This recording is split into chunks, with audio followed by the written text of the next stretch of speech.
New Dallas Mavericks point guard D'Angelo Russell, who had two unsuccessful stints with the Los Angeles Lakers, has thrown shade on his former team. While speaking to Hall of Famer Dwayne Wade on the WI Network, Russell, who joined the Lakers as a teenager, revealed he learned how to become a professional only after being traded to the Brooklyn Nets in 2017. Russell revealed he didn't thrive in his first 2 years in the league, as the Lakers didn't teach him the proper habits. The organization of Brooklyn is different, Russell stressed. It's unlike any other. The performance, team, coach, everything about Brooklyn is different than what you would expect. And I've been around the league, where I came from the Lakers, where the structure is not the same. Russell was drafted number 2 overall by the Lakers in the 2015 NBA draft, but lasted only 2 seasons with the team before being shipped off to the Nets. He would survive only 2 years in Brooklyn before being sent to the Golden State Warriors in 2019. Russell would last less than half a season in the Bay Area before landing with the Minnesota Timberwolves, where he spent 2.5 seasons before returning to the Lakers. Laments lack of Lakers structure. Then I got to Brooklyn, where it's all structure, and it taught me how to be a professional, Russell said, comparing his time with the Nets to the Lakers. I always approached the game to where I was nonchalant, and I felt like I could just wing it. They taught me how to be a professional, how to sleep, how to eat, how to recover.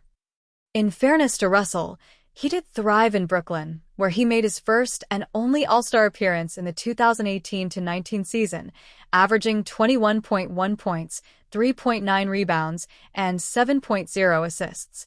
That's why I'm still playing to this day, he said, reflecting on his stint with the Nets. I'm not a guy that's athletic. I had to take care of my body. I had to recover. I had to eat the best way. I couldn't just show up. And that's what Brooklyn really taught me. Kyrie Irving's replacement in Dallas. Incidentally, the Lakers once again traded D'Angelo Russell to the Nets last season as part of the Dorian Finney-Smith trade. This offseason, he signed with the Mavericks on a 2-year, $13 million deal. Russell is expected to be the team's starting point guard until the return of the injured Kyrie Irving, who is set to miss a chunk of the season recovering from an ACL tear. There have been conflicting reports on when Irving could return to the Mavericks. Some insiders have suggested that the dynamic guard could return by January, but Irving himself has cautioned against such an expectation. Don't hold your breath on that, Irving said of his return to the court in the 2025-25 season. It doesn't mean that I won't be back. I don't want to make any predictions on when I'm going to be back. I just want to be back 150,000% better. The free agency craze is over, and NBA teams have largely built their rosters for the 2025-26 season. At this point in the offseason, most of the remaining unsigned players will land two-way deals, sign minimum contracts, or head overseas for their next opportunity. Therefore, we will see plenty of former Lakers over the next few weeks signing their next deals, and some of them will surprise us. That is exactly what happened with former Lakers shooting guard Lon Walker IV. The 26-year-old dynamic scorer wasn't able to land another contract in the NBA. Instead, he is returning to the EuroLeague to play for the Israeli club Maccabi Tel Aviv. Lonnie Walker returns to the EuroLeague after a short NBA stint. This will be Walker's second stint overseas.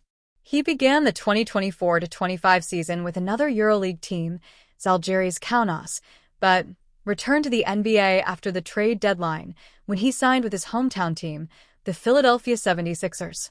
In Philadelphia, Walker put up decent numbers, averaging 12.4 points, 3.2 rebounds, and 2.5 assists per game in 20 games, 7 starts. Despite the production, the Sixers declined to pick up Walker's team option, making him an unrestricted free agent. For a second offseason in a row, Walker has struggled to find an NBA team to give him a guaranteed contract, continuing a downward trend in his career since his Lakers tenure. Walker had a successful stint in Los Angeles in the 2022-23 season following his 4-year tenure with the San Antonio Spurs. The 6'4" shooting guard started in 32 games for the Lakers that season, averaging 11.7 points, 1.9 rebounds, and 1.1 assists per game in 23.2 minutes of action. His role was marginalized in the postseason, but Walker still had impressive scoring outbursts against the Golden State Warriors in the playoffs. For a player entering his prime and who has shown intriguing offensive flashes, Walker's inability to stick around in the NBA is certainly surprising. Whether he'll get another opportunity and make a return remains to be seen. Los Angeles Lakers superstar guard Luka Doncic wasn't the only player to sign a max extension this past week, as the San Antonio Spurs agreed to a 4-year deal with De'Aaron Fox. And like many of the top players in the league today, Fox was able to establish a connection with Lakers legend Kobe Bryant before his tragic passing. Fox has long been known as one of the most fierce competitors in the NBA today. A former All-Star who might be the fastest player in the league, Fox is now locked in with the Spurs, where he'll look to lead them alongside Phenom Victor Wembanyama. But even years later, his conversations with Kobe still stand out to him. In an appearance on the All the Smoke podcast with Matt Barnes and Steven Jackson, Fox spoke about how his conversations with the Lakers legend impacted him both on and off the court. Like Fox said, Kobe was a teacher, and the fact that he openly offered these camps to impart his knowledge to the next generation shows just how much he loved the game and wanted to see it thrive. That was also seen in his dedication to coaching his daughter's team, as Bryant just had a love for the game that few others did. It is why his impact is still felt to this day. Nearly a decade after he played his final game for the Lakers, so many still talk about that Mamba mentality driving them, and even Fox noted how his mindset carrying over to someone like Stephen Curry makes him even more difficult to defend. There simply are very few people like Bryant to ever walk this earth, and Fox counts himself as fortunate to have been able to spend the time with him that he did. Lakers superstar Luka Doncic admits to being nervous meeting Kobe Bryant for the first time. Luka Doncic, like De'Aaron Fox, was also fortunate enough to have met Kobe Bryant a couple of times before his passing and still counts the Lakers legend as one of his idols. And Doncic recently revealed that he was extremely nervous and could barely speak when meeting him for the first time. The New York Knicks are reportedly losing interest in signing 5-time NBA All-Star Kevin Love, and 2 Los Angeles teams now are the most likely destinations for the 36-year-old. According to NBA insider Brett Siegel of Clutch Points, the Knicks have been losing interest in signing the veteran, and the 2 Los Angeles teams, the Lakers and the Clippers, appear to be the most likely destinations for the big man, although they would need to make some adjustments before signing Love. Both the Clippers and Lakers still have one open roster spot. But if the Lakers were to pursue Love and reunite him with LeBron, they would need to move off another contract since they are hard-capped at the first apron and just $1.1 million from this mark, Siegel noted. When looking at the Clippers, they are basically in the same situation, as they are $1.2 million from their first apron hard cap, he adds. Kevin Love is still under contract with the Utah Jazz, where he was traded this offseason.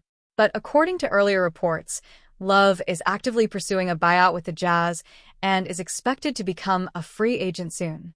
Last season with the Miami Heat, Love averaged 5.3 points for 0.1 rebounds and 1 assist on 23 games played, playing 10.56 minutes per match.